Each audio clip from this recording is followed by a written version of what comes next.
SP. Today we are talking about fundamental right. Polity की last video में हमने शोषण के विरुद्ध अधिकार आर्टिकल 23 से 24 और धर्म की स्वतंत्रता का अधिकार आर्टिकल 25 से 28 के बारे में बात की थी। इस वीडियो में हम संस्कृति और शिक्षा संबंधी अधिकार आर्टिकल 29 और 30 के बारे में बात करते हैं। सबसे पहले बात करते हैं आर्टिकल 29 के बारे में। आर्टिकल 29 अल्पसंख्यक वर्गों के हितों का संरक्षण। हितों का संरक्षण।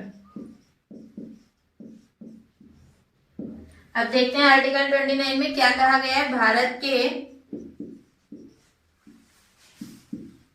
किसी भी भाग में रहने वाले नागरिकों के किसी भी अनुभाग को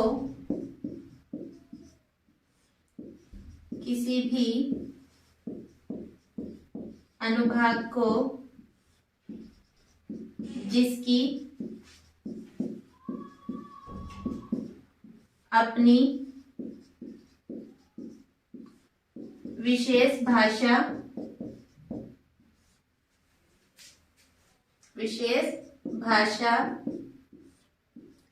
लिपि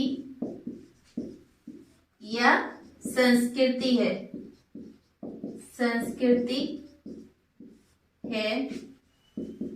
उसे बनाए रखने का अधिकार होगा। उसे बनाए रखने का अधिकार होगा। अब एक बार फिर से देखते हैं आर्टिकल 29 में क्या कहा गया है, किसके बारे में बात की जा रही है। यहाँ पर अल्पसंख्यक वर्गों के हितों के बारे में। भारत के किसी भी भाग में रहने वाले नागरिकों को, यहाँ पर किसकी बात की गई है, नागरिकों की। यानी आर्टिकल 29 के तहत जो ये अधिकार है वो केवल भारत के नागरिकों को प्राप्त है, विदेशी व्यक्तियों को ये प्राप्त नहीं है। नागरिकों के किसी भी अनुभाग को जिसकी अपनी विशेष भाषा लिपि या संस्कृति है उसे बनाए रखने का अधिकार होगा। आर्टिकल 29 में किसके बारे में बात की गई है, अल्पसंख्यक वर्गों के हितों के संरक्षण के बारे में। इसमें एक पॉइंट और देखते हैं कि भाषा की रक्षा में भाषा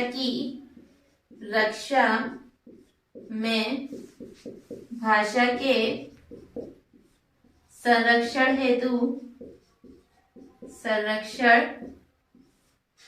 हेतु आंदोलन का अधिकार भी शामिल है। आंदोलन का अधिकार भी शामिल है। और भाषा के संरक्षण हेतु आंदोलन करने को जन प्रतिनिधित्व अधिनियम 1951 का उल्लंघन नहीं माना जाएगा। किसका, जन प्रतिनिधित्व अधिनियम 1951 का उल्लंघन नहीं माना जाएगा।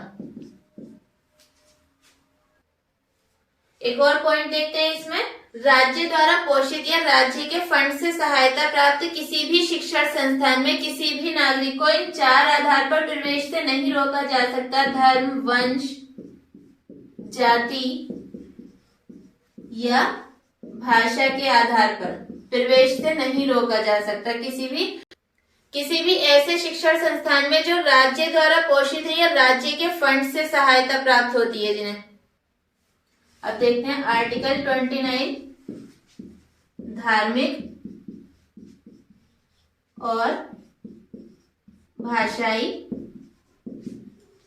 अल्पसंख्यकों को सुरक्षा प्रदान करता है। किस किस बेस पर, धर्म और भाषा के बेस पर जो अल्पसंख्यक हैं, धार्मिक और भाषाई अल्पसंख्यकों को सुरक्षा प्रदान करता है। लेकिन सुप्रीम कोर्ट ने कहा है भी हमने देखा था आर्टिकल 29 में क्या कहा गया था, भारत के राज्य क्षेत्र के रहने वाले किसी नागरिकों के किसी भी अनुभाग को किस वर्ड का यूज होता है अभी आर्टिकल 29 में? नागरिकों के किसी भी अनुभाग को जिसकी अपनी विशेष भाषा, लिपि या संस्कृति है उसे बनाए रखने का अधिकार होगा।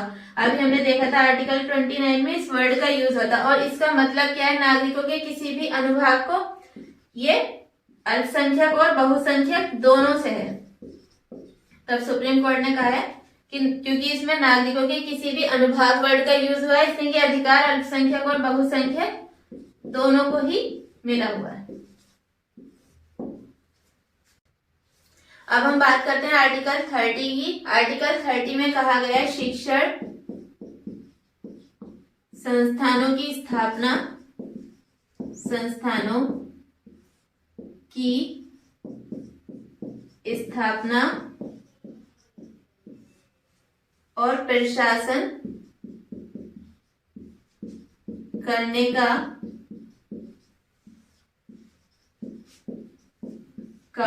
अल्पसंख्यक वर्गों का अधिकार, अल्पसंख्यक वर्गों का अधिकार। आर्टिकल 30 में कहा गया है शिक्षण संस्थानों की स्थापना और प्रशासन करने का अल्पसंख्यक वर्गों का अधिकार। अल्पसंख्यक किस बेस पर हो?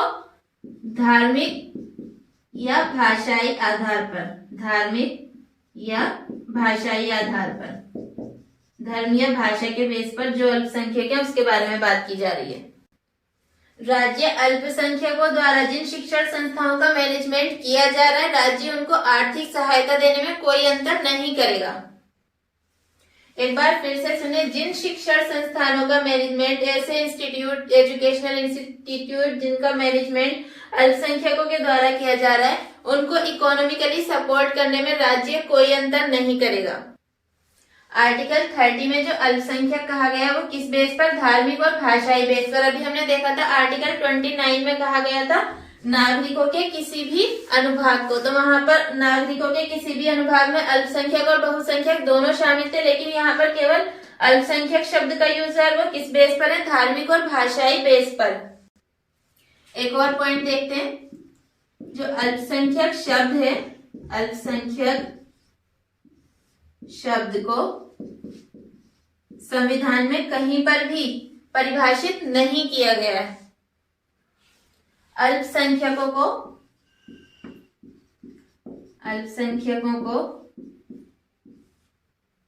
अपने बच्चों को अपनी भाषा में शिक्षा देने का अधिकार शामिल है। अल्पसंख्यकों को अपने बच्चों को अपनी भाषा में शिक्षा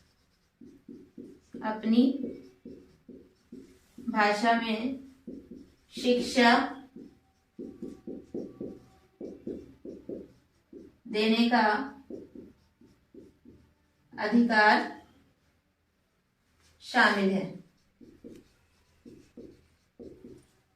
अधिकार शामिल है। अल्पसंख्यकों को अपने बच्चों को अपनी भाषा में शिक्षा देने का अधिकार शामिल है। आर्टिकल 30 में और क्या कहा गया है कि राज्य द्वारा अल्पसंख्यक वर्ग शिक्षण संस्था को किसी संपत्ति के अनिवार्य अर्जन के लिए निर्धारित क्षतिपूर्ति रकम से उनके लिए प्रत्याभूत अधिकार निर्बंधित या निराकृत नहीं होंगे। किसके बारे में बात की जा रही है? अल्पसंख्यक वर्गों की शिक्षण संस्थाओं के बारे में। और किसके? संपत्ति, उनकी जो संपत्ति है, जो माइनॉरिटीज एजुकेशनल इंस्टीट्यूट है, उनकी संपत्ति का अगर अनिवार्य अर्जन किया जा रहा हो तब उनको निर्धारित क्षतिपूर्ति रकम, जो क्षतिपूर्ति रकम निर्धारित की गई है उसके बारे में से उनके लिए प्रत्याभूत अधिकार निर्बंधित या निराकृत नहीं होंगे। और आर्टिकल 30 में ये पॉइंट कब ऐड हुआ? 44 कॉन्स्टिट्यूशनल अमेंडमेंट 1978 से इसे जोड़ा गया। 44वें संविधान संशोधन अधिनियम 1978 से, और इसी संशोधन से जो संपत्ति का अधिकार था उसे फंडामेंटल राइट से हटा दिया गया। 44वें संविधान संशोधन अधिनियम 1978 के माध्यम से ही संपत्ति के अधिकार को फंडामेंटल राइट से हटा दिया गया। अगर आपको वीडियो अच्छी लगी हो तो लाइक, शेयर एंड कमेंट्स करें और चैनल को सब्सक्राइब करना तो बिल्कुल ना भूलें। पॉलिटी की नेक्स्ट वीडियो में हम आर्टिकल 32 संवैधानिक उपचारों के अधिकार के बारे में डिटेल से बात करेंगे।